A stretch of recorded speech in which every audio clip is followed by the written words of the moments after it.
Let me press record. All right. Module 11. What I like to say about aphasia is when working with adults, as well as, traumatic brain injury, is a lot of times you get aphasia from some type of brain injury. So aphasia is the main disorder that you will treat, you will treat when you are treating adults. So let's look at types of aphasia. What's kind of hard is, I think a lot of people, when they have aphasia, there's some classic ones. I hate when I do that. One moment.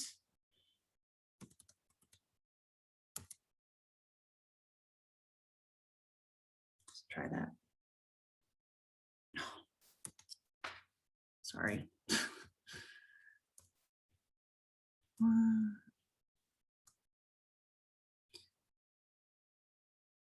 I don't like how I have that organized. All right.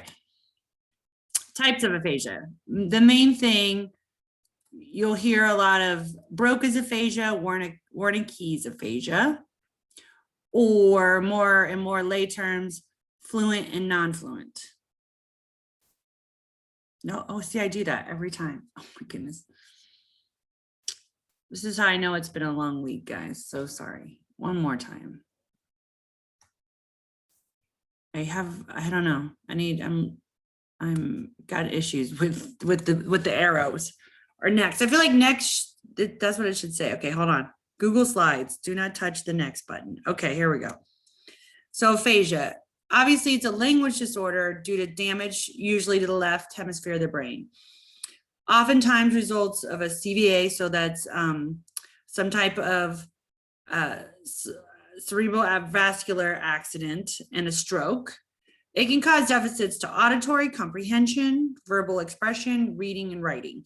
So kind of the bulk of, gosh, the lighting's always so bad. I added an extra light and we still can't see very well. So here's the challenge.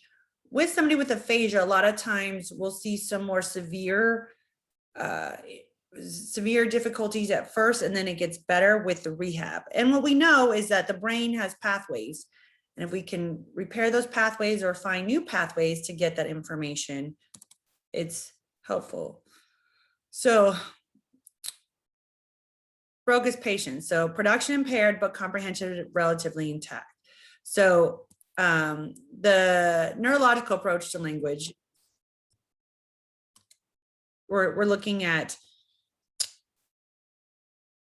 where the area of the brain is. So oftentimes with Broca's aphasia, they are non-fluent. They understand, they get it up here, but the output is not fluent. It's labored, it's difficult. So we often refer to Broca's aphasia as non-fluent.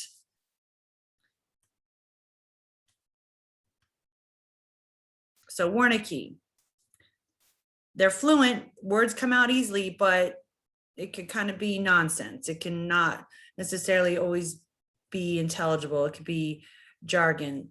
So they can get it out, but it's where the comprehension part is impaired. So between the two, both can be very debilitating, just debilitating in different ways. So you can kind of look at where's Broca's area versus Wernicke's area. So main thing, oftentimes comprehension is impaired in our Wernicke's aphasia clients. So you kind of look at agraphia, alexia, and kind of understand these. So anarthria. So primary aphasia are due to problems with language processing mechanism. Secondary aphasia is due to memory impairments, attention disorders, or perceptual problems. So just kind of be familiar with agraphia, alexia, and anarthria. Be very familiar with what aphasia is.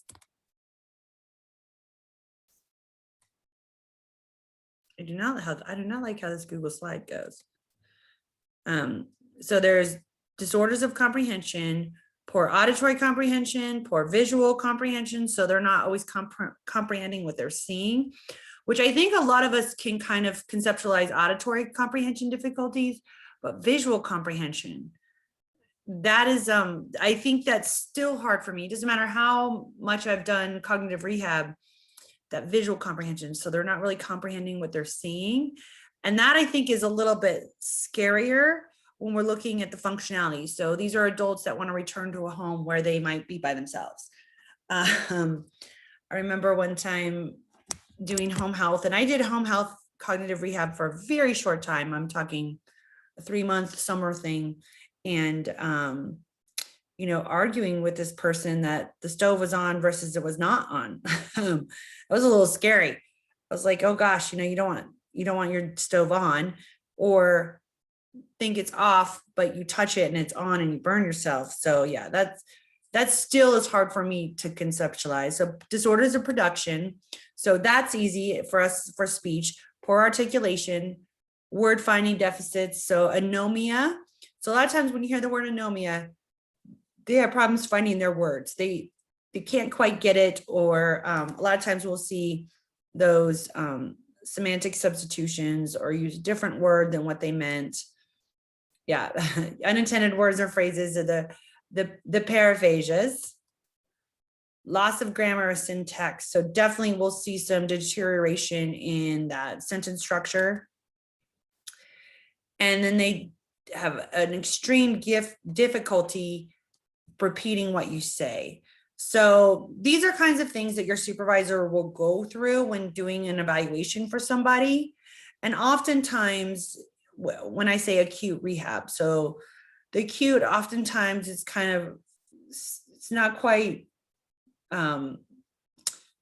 that subacute. So I'll say acute is where they kind of get out of intensive care. So when I worked on the trach and vent floor, that's intensive.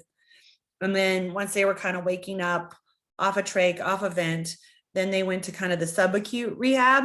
And then what I say like short-term rehab is usually at a different facility every now and then, or a different wing of the hospital. So they're there. It's more what I would say home base like, because you're working on those daily living skills, getting back to, are you safe at home? Can you function well at home without support, or how much support is going to be required from you? So that's kind of those levels. Agraphia. So sometimes when we're looking at people returning to work, are they able to write? Are they able to read? Are they able to communicate effectively to do their job? For instance, I would struggle as a speech therapist if I was now all of a sudden had Broca's aphasia. There might be some challenges to my job. So, and then a prosody. I never say that quite right. A prosody. Yeah, prosody. Anyway, loss of tone of voice. So sometimes what you hear is there'll be monologue, just not a lot of change in pitch or cadence, just real. So yeah, non-fluid aphasias, fluid aphasias, pure aphasias. Now, here's what I want to tell you. I have not seen a pure aphasia. I know people have. I did not have the ability to. I think I see it more in what I would say our young population, our children and adolescent population versus at the adult, but definitely selective impairments in reading, writing, or recognition of words. And that could be the agraphia or the alexia without agraphia. And again, pure aphasias, I think, are really far and few between. So non-fluent aphasia, Broca's aphasia, aka expressive aphasia. So it's non-fluent, short phrases, lots of errors in their speech. They'll omit function words. So the telegraphic speech, oftentimes it's like, can we get like the noun and verb? Struggle with repeating thing. So oftentimes we'll model it and we'll want someone to say it, especially in therapy, and they really struggle with repeating what was said. But what's really challenging for these clients is that they do understand, and they understand very clearly that they are struggling and that they can't do that. I think sometimes between our people with, Wernicke's type aphasia versus Broca's aphasia, I think our Broca aphasia clients struggle more in the rehab, because they know and they're fully cognitively aware of their difficulties, versus Wernicke's are not always aware. I'm not saying they're not. And what I also want to just caution all of you is oftentimes we'll see what I would say, not necessarily a combo, but it's like different severities of it. So, and the problem is, depending on the type of injury, you can have injury in two parts of your brain. So that's the other, I think, kind of complicated issue oftentimes with our aphasia clients, is you might kind of see maybe combination of both. But yeah, word salad is just kind of some words mixed together, not really meaning a whole lot. Paraphasias, so those are errors in producing the specific words. Semantic paraphasia is substituting the words. So I'll call them like semantic substitutions quite often. And phonemic paraphasias, so substituting words with similar sounds. So instead of saying house, they might say mouse. And then neologism are kind of made up words. So I have a little guy. We're not real sure what her history is. He's a child that's, in foster care. So we're not real sure, but my co-therapist and I, we say, oh gosh, there's some neologism. He has some funny words that he made up, and it's cute. I think it really adds to his personality, but we're definitely seeing those neurological pieces. And we're starting to see some more difficulty now that he's a little bit older and things aren't improving. We're seeing a lot more made up words every month, a new word he's made up.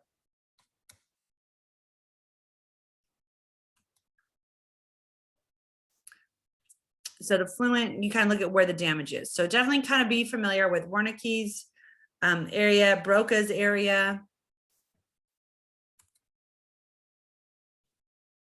And I want to say that there's other types, and we have seen this now with brain imaging. I want to say, I think we're going to see some more research. We're going to see a lot more maybe fine tuning of aphasia in general, because with MRI and just the readily ability to scan brains when you've had a stroke, you've had a head injury, you've been in a car accident, whatever's going on, I think now that we're taking pictures of brains, we're going to see some more, what I'd say, refinement, detail. We're going to understand the brain even more, and definitely be able to pinpoint some more symptoms that we'll see. So somewhere between damage between Wernicke's area and Broca's area, that space in between, I think we see some differences. Now, the other part I want to say is, depending on the type of injury, so sometimes we'll see kind of that real severe, and then swelling goes down, bleeding, they got the bleeding stopped, things start to repair. And sometimes it takes a couple of weeks to really kind of maybe solidify what we're dealing with. So definitely kind of be familiar with the areas of the brain. And what I'm looking for, like I said, I'm really looking for, do you know where these areas? So the transcortical motor aphasia is where comprehension and repetition are preserved. However, speech is non-fluent. So I've definitely seen that. And I think it's where we've got more of that diffuse. So you might have one main point and then with some diffuse area. Transcortical sensory aphasia is repetition is preserved, speech is fluent, but comprehension is impaired. So that's where we kind of see what I would call kind of the mix. And like I said, now with brain imaging, we can kind of predict some of the symptoms, but even at that, you guys, that's not cut and dry. And sometimes we expect one thing, but something else is happening. And that's where the brain is such a unique and fascinating organ.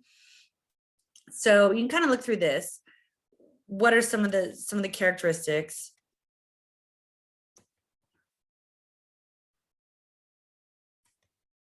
Oh boy.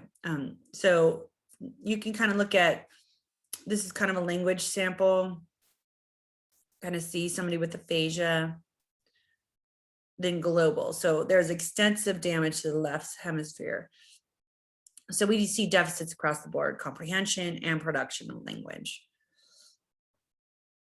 So you can kind of look at these, be familiar, and what we're looking for. Oh,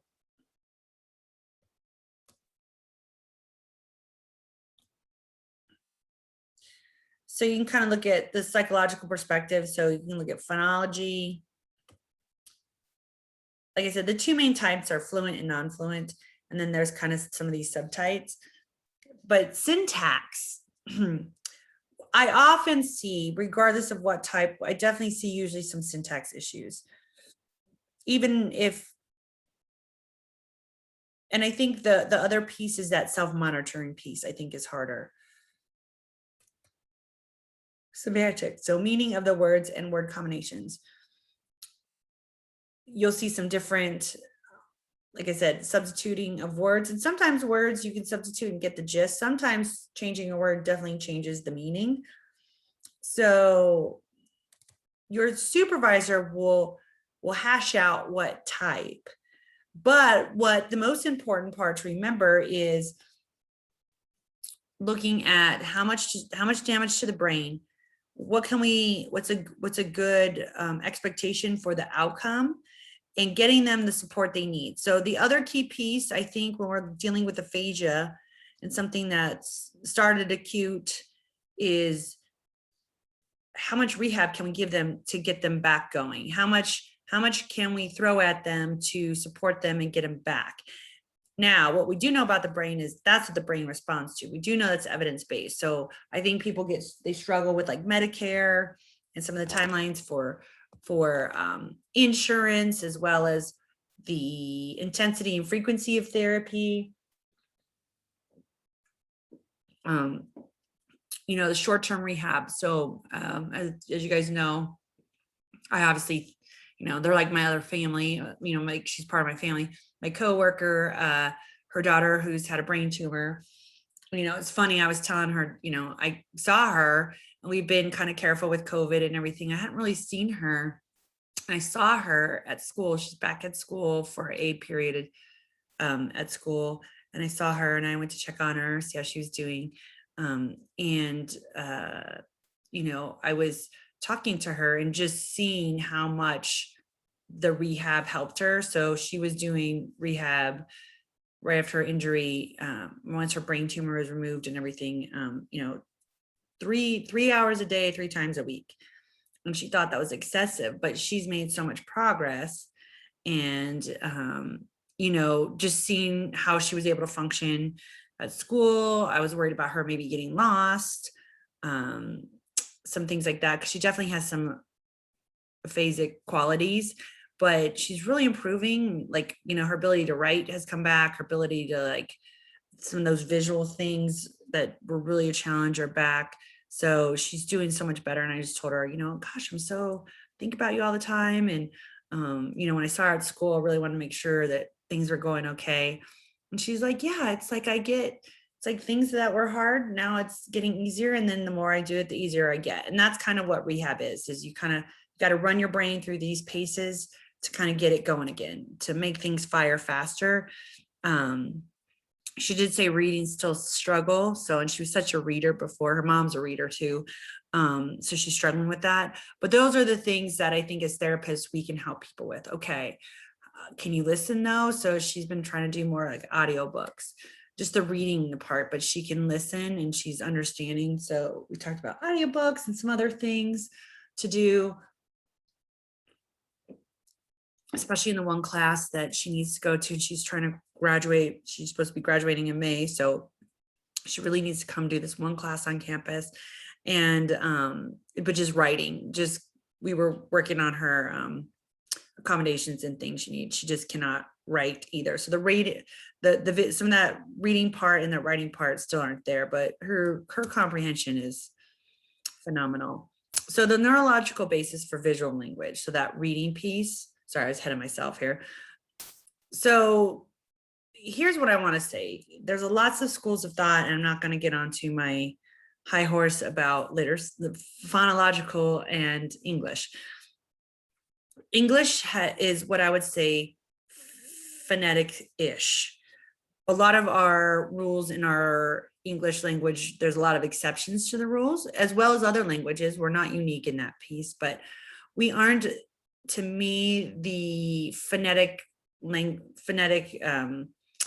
language that I think reading instructors make us out to be. But there's the phonological route to reading, and then the direct route. And I think in other classes, I've talked a little bit about this. I think a lot of our people we work with who have speech and language delays, they need the direct route. People might call that like sight words. I don't like sight words either. It just, you kind of memorize the words. It comes more automatic. There are phonological strategies we can use, but I struggle with the reading instruction in every, I don't know, across the board in the country as a whole. But I think looking at what helps this person, are they a phonological reader, that graphing to phoneme, or are they direct route, like, kernel? You just have to know that's how that's said. You just got to see it, interact with it. There's no, you sound it out, or like, we always say pint, but really if you follow the phonetic rules, it would be pint. So things like that, I think are hard, especially for our people who have suffered an injury and have some aphasia. That phonological piece just might not be there anymore. So you can kind of look at some kind of that reading stuff.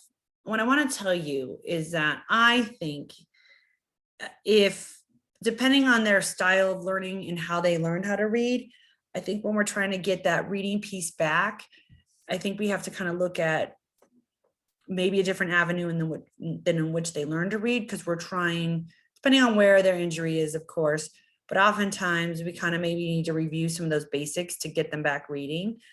And the other part is really, are they discriminating and seeing what's in front of them? So sometimes there's that visual piece too that we have to be sure we're checking on. So what's this mean for you guys? A lot of this means is you need to check with your supervisor. You need to write the signs and symptoms you're seeing, because as the brain is improving, things change rapidly. So for instance, if your supervisor does an eval and you're doing rehab, and let's say you're doing subacute rehab, so you're working in this hospital, you're seeing this person every day for an hour, 2 weeks out, and you're seeing a lot of different things, which hopefully you should be seeing different things. That's where you kind of need to talk to your supervisor. Okay, what's the next step? Or, hey, I'm really seeing a struggle with this now, where maybe that just wasn't apparent a couple weeks ago because other things were more pressing. So the nice thing for you guys to remember is, in aphasia, things can change rapidly, things can change a lot, or things can persist. So you want to be sure you're writing down the signs and symptoms that you're seeing. You're reporting, what is the person reporting they're having difficulty? What is the family reporting that the person is having difficulty? Because sometimes with aphasia, they're not aware that they're having difficulty. And so they need to be, that's where you need to really have a good relationship, lots of communication with your supervisor, the client, as well as the their family, caregiving, their support. So, deep alexia. So if you look at this, it's like, what we're really trying to say is that this is where I think language is fascinating to me. So the key features to deep alexia are semantic errors. So they read semantically related words in place of the word they're actually trying to read. So, they'll see Mary, but they say Christmas. Yeah, they'll see cow as horse, or food stores, grocery stores. So a lot of times you'll see them change the words, and oftentimes they'll function words. So those to, of, and, a, of, difficult, and then abstract words. So concrete words are easy. I remember one time trying to explain to one of my adult rehab clients, like the concept of dreaming. That's a little bit more abstract than, drawing. And they kept substitute dreaming for drawing, to be honest. And it was funny because we were having this discussion, and I could see how that was an easy phonological error, but semantically drawing and dreaming are two different things. So definitely some challenges there, and trying to help others understand the deficits too, I think are challenging for us as therapists. So if you have somebody who has suffered this, medical issue, and now they have aphasia, a lot of times they've changed a lot. It's different. So I think it's working with the families that are really can be a challenge here. So go ahead and go through that. Yeah, left neglect, definitely important.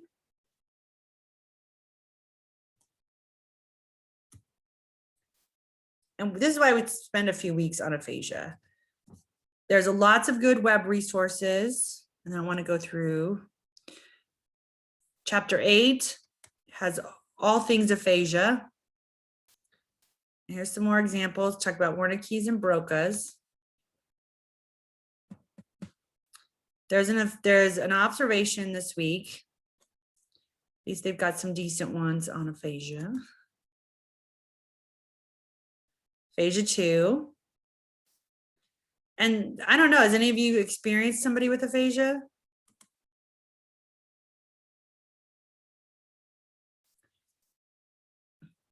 Anybody? If not, it's a fun. I think aphasia is fascinating, and you really see how the brain works. So there's a quiz, and there's one. Hold on. It's mostly multiple choice with a couple fill in the blank. So really key piece, know the vocabulary, know kind of the features of aphasia. Definitely main ones, fluent, non-fluent. Be familiar with those. So look those up, read that chapter in your book. I think it'll really help, it's kind of that collective information. And again, here we go. No two people with aphasia are alike. So that's, I think that's the golden rule in speech therapy, no two, oops. Oh no, what happened? Whoops, did I hit the wrong one? What happened?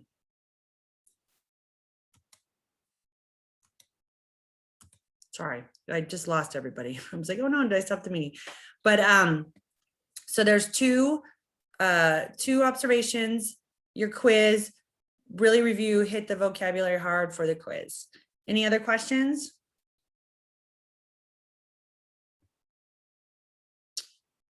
All righty, if not, thank you for joining. Appreciate you guys joining me on the short notice.